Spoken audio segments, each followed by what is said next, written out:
அனைவருக்கும் அன்பான வணக்கம்.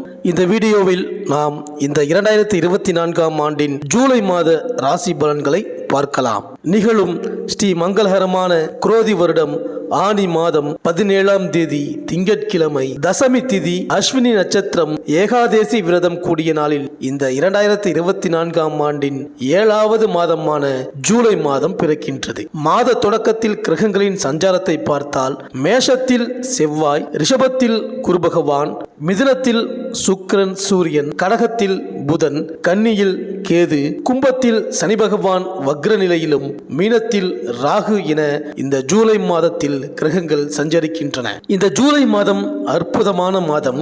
ஆனி மாதமும் ஆடியும் இணைந்த மாதம் இந்த ஜூலை மாதம். சூரியன் மிதுனம் மற்றும் கடகராசியில் பயணம் செய்வார். இந்த ஜூலை மாத தொடக்கத்தில் சனி பகவான் வக்ர நிலையில் தனது ஆட்சி வீடான கும்பராசியில் சஞ்சரிக்கின்றார். இதுவரை ஒவ்வொரு ராசிக்காரருக்கும் நடந்த பலன்கள் மாற்றமடையும். சனி எந்த திசையில் செல்கிறார், உங்கள் ராசிக்கு எத்தனையாவது இடத்தில் இருக்கின்றார் என்பதை வைத்து உங்களின் வாழ்க்கை மேலே போகப் போகின்றதா, கீழே விழப்போகின்றதா என்று இந்த ஜூலை மாத ராசி பலன்களை பார்க்கலாம். சனியின் மூலம் வாழ்ந்தவர்களும் உண்டு, வீழ்ந்தவர்களும் உண்டு. இந்த சனிதான் இப்பொழுது வக்ரமாக இருக்கின்றார். இந்த வக்ர பயிற்சி என்பது அவ்வப்போது சனி பகவான் முன்னும் பின்னும் நகர்ந்து பலன்களை மாற்றுவார். தற்போது கும்பத்தில் சனி பகவான் பின்னோக்கி சதய நட்சத்திரத்தில் செல்கின்றார். மேலும் ஜூலை 17ஆம் தேதி சுக்கிரன் கடகராசிக்கு பயிற்சி ஆகின்றார். ஜூலை 11ஆம் தேதி செவ்வாய் மேஷ ராசியிலிருந்து ரிஷப ராசிக்கு பயிற்சி ஆகின்றார். மேலும் ஜூலை 17ஆம் தேதி முதல் தமிழ் மாதமான ஆடி மாதம் பிறக்கின்றது. இந்த ஆடி மாதம் தட்சிணாயனம் ஆரம்பமாகும் மாதம். இந்த புண்ணிய காலகட்டங்களில் புனித நதிகளில் நீராடுவது மிகவும் விசேஷம். ஆடி மாதம் முழுவதும் கிராமப்புறத்தில் காவல் தெய்வமாக விளங்கும் மாரியம்மன், ஐயனாரப்பன், மதுரை வீரன், மாடசாமி, கருப்பண்ணசாமி போன்ற கிராம தேவதைகளுக்கு பூஜைகளும் விழாக்களும் நடைபெறும். ஆடி மாதத்தில் சிவனின் சக்தியை விட பார்வதியின் சக்தி அதிகமாக இருக்கும். தமிழ் மாதங்களில் ஆடி மாதத்தில் தான் அதிகபட்ச அளவிற்கு அம்மன் கோவில்களில் திருவிழா நடக்கின்றது. எனவே ஆடி மாதத்திற்கு அம்மன் பக்தர்களிடம் தனி மரியாதை உண்டு. ஆடி அமாவாசை என்று மறைந்த முன்னோர்களுக்கு பிதுர் கடமைகளை செய்தால் ஆண்டு முழுவதும் பித்ருகளுக்கு, அதாவது நம் முன்னோர்களுக்கு கடன் கொடுத்த பலன் கிடைக்கும். இந்த கிரகங்களின் சஞ்சாரம் மற்றும் மாற்றம் மற்றும் இந்த சனி பகவானின் வக்ர நிலை காரணமாக இந்த ஜூலை மாதம் உங்கள் ராசிக்கு என்னென்ன பலன்கள் கிடைக்கப் போகின்றது, நீங்கள் செய்ய வேண்டிய பரிகாரங்கள் என்ன என்று இந்த வீடியோவில் பார்க்கலாம். புதன் பகவானை ராசிநாதனாக கொண்ட கன்னியா ராசி அன்பர்களே, இந்த 2024ஆம் ஆண்டின் ஜூலை மாத கிரக நிலைகளை ஆராய்ந்து பார்க்கும் பொழுது மாத தொடக்கத்தில் கும்பராசியில் சனி பகவான் வக்ரம் பெற்று சஞ்சரிக்கின்றார். உங்கள் ராசிக்கு 5, 6 ஆகிய இடங்களுக்கு அதிபதியானவர் சனி. அவர் வக்ரம் பெறும் இந்த நேரத்தில் எதிர்பாராத மாற்றங்கள் ஏராளமாக நடைபெறும். பிள்ளைகளால் பிரச்சனைகள் ஏற்படும். குடும்பத்தில் விரயங்கள் அதிகரிக்கும். எனவே கூடுதல் விழிப்புணர்ச்சி தேவை. அதே நேரம் திருமண கனவுகள் நனவாகும். தொழிலில் தொல்லை தந்தவர்கள் விலகுவார்கள். வேலை சம்பந்தமாக வெளிநாட்டில் இருந்து வரும் அழைப்புகளை ஏற்றுக்கொள்ளலாமா என்ற சிந்தனை மேலோங்கும். எதிரிகளின் பலம் குறையும். ஆரோக்கிய தொல்லை உண்டு. மேலும் மாத தொடக்கத்தில் கடகராசியான லாபஸ்தானத்தில் புதன் சஞ்சரிக்கின்றார். உங்கள் ராசிநாதன் புதன் லாபஸ்தானத்தில் சஞ்சரிக்கும் இந்த நேரம் யோகமான நேரம்தான். பொருளாதாரத்தில் நிறைவு ஏற்படும். தொழிலில் புதிய மாற்றங்களை செய்ய முன்வருவீர்கள். அதிகார பதவியில் உள்ளவர்களின் ஆதரவு தக்க சமயத்தில் கிடைக்கும். உத்தியோகத்தில் உயர் பதவி மட்டுமல்ல, சம்பள உயர்வும் கிடைப்பதற்கான அறிகுறிகள் உண்டு.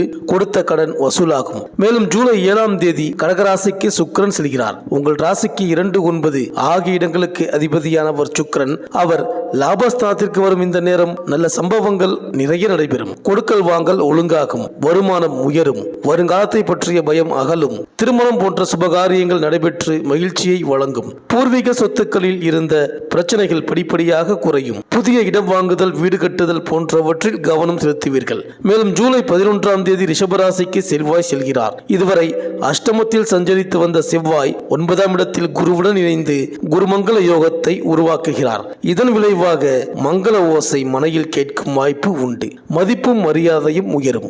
வருமானம் எதிர்பார்த்ததை காட்டிலும் கூடுதலாக கிடைக்கலாம். நில பிரச்சனைகள் நல்ல முடிவிற்கு வரும். உத்தியோகத்தை பொறுத்தவரை உயர் அதிகாரிகளின் ஆதரவோடு நல்ல மாற்றங்கள் வந்து சேரும். உடல் நலம் சீராகும். சீராகும். சகோதர வர்க்கத்தினரால் நன்மை உண்டு. பொது வாழ்வில் உள்ளவர்கள் முன்னேற்ற பாதையில் அடியெடுத்து வைக்கும் நேரம் இது. வியாபாரம் மற்றும் தொழில் செய்பவர்கள் புதிய ஒப்பந்தங்கள் மூலம் லாபம் காண்பீர்கள். உத்தியோகத்தில் உள்ளவர்களுக்கு தடைப்பட்ட பதவி உயர்வு தானாக வந்து சேரும். கலைஞர்களுக்கு நல்ல சந்தர்ப்பங்கள் வரலாம். மாணவ மாணவிகளுக்கு ஆசிரியர்களின் ஆதரவு திருப்தி தரும். பெண்களுக்கு தங்கள் பெயரில் சொத்துக்கள் வாங்கும் யோகம் உண்டு. வருமானம் உயரும்.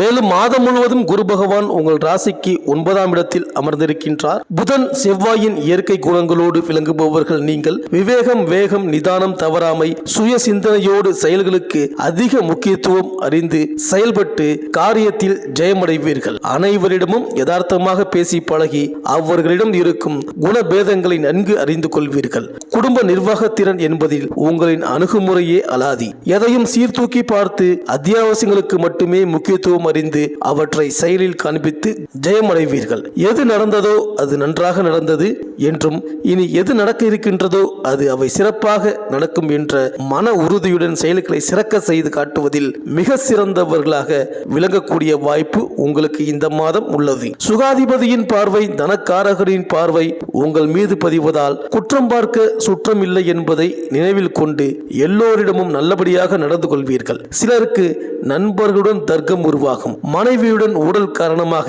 அலாதி பிரியம் காரணமாக தர்க்கங்களையும் வாதங்கள் செய்வதையும் குறைத்துக் கொள்ள வேண்டும். வீடு, மனை, வண்டி, வாகனம் வாங்க முற்படுவீர்கள். சில தடை தாமதங்கள் மனதளவில் தோன்றி மறைந்துவிடும். எதையும் நம்பகத்தன்மையோடு அணுகுவதால் யாதொரு பயனும் இல்லை. தாயாரின் அன்பு, அரவணைப்பு பக்கபலமாய் விளங்கப் போகின்றது. பிள்ளைகளின் எதிர்கால முன்னேற்றத்திற்கு தேவையான அடித்தளத்தை இப்போது முதலில் செய்து வருவீர்கள். சந்ததி, புகழ், பிரபலம், சொல்வாக்கு, செல்வாக்கு உயரும். புதிய பெண்களின் அறிமுகத்தால் மனசாந்தி பாதிக்கும். தெளிவு குன்றும். பிதுஸ்தானம், குரு உபதேசம், தர்மம், ஞானம், உயர்கல்விஸ்தானத்தில் கேந்திராதிபதி 4-7க்கு உரிய குரு அமர்ந்து ஜென்மபோகம் பஞ்சம பாவத்தை பார்வையிடுவதால் மேன்மேலும் சிறப்பான அம்சங்களை உயரிய சிந்தனை அளித்து உங்களை மிளிரச் செய்யும். இந்த மாதம் உத்தியோகத்தில் மதிப்பு கூடும். புகழ் உண்டு. அந்தஸ்து உயரும். வியாபாரம் விருத்தி தரும். தொழில் சிறக்கும். பெண்களுக்கு உங்களின் அன்பான, கனிவான, அடக்கமான அணுகுமுறையால் அனைவரையும் அரவணைத்து சென்று புகழ் பெறுவீர்கள். குடும்ப கௌரவம் உயிக்கும் வண்ணம் செயல்படுவீர்கள். தனவரவுக்கு தக்கவாறு நிர்வாகத்தை சரி செய்து திறமையுடன் விளங்குவீர்கள். உத்தியோகத்தில் உயர்வு, புகழ், அந்தஸ்து கிடைக்கும். மாணவர்களுக்கு முரட்டுத்தனம், பிடிவாதத்தை களைந்து கல்விக்கு முதல் உரிமை அளித்து கவனமுடன் பயின்றால் முதல் மாணவனாக வரும் திறமை கொண்டவர்கள் நீங்களாகத்தான் இருப்பீர்கள். நண்பர்களுடன் தர்க்கம் செய்வதை கைவிட்டால் சிறப்பு. அரசியல்வாதிகளுக்கு தன் நிலையை தக்க வைத்துக் கொள்ள முன்வருவீர்கள். முன்கூட்டியே எதிர்வரும் லாப நஷ்டங்களை ஆராய்ந்து அதற்கு ஏற்ப நிலைப்பாடுகளை கையாண்டு வருவீர்கள். கட்சி மாறுதல் உண்டாகும். இந்த கன்னியாராசி அன்பர்கள் செவ்வாய்க்கிழமை தோறும் விஷ்ணு துர்க்கைக்கு நெய் தீபம் ஏற்றி வழிபட நல்லதே நடக்கும். இந்த வீடியோ உங்களுக்கு பிடிச்சிருந்தா லைக் பண்ணுங்க, உங்க ஃப்ரெண்ட்ஸ்களுக்கு ஷேர் பண்ணுங்க. நம்ம சேனலை தொடர்ந்து பார்க்க மறக்காம சப்ஸ்கிரைப் பண்ணுங்க. பக்கத்தில் இருக்கிற பெல் ஐக்கானை கிளிக் பண்ணிக்கிங்க. மீண்டும் அடுத்த வீடியோவில் சந்திப்போம். நன்றி, வணக்கம்.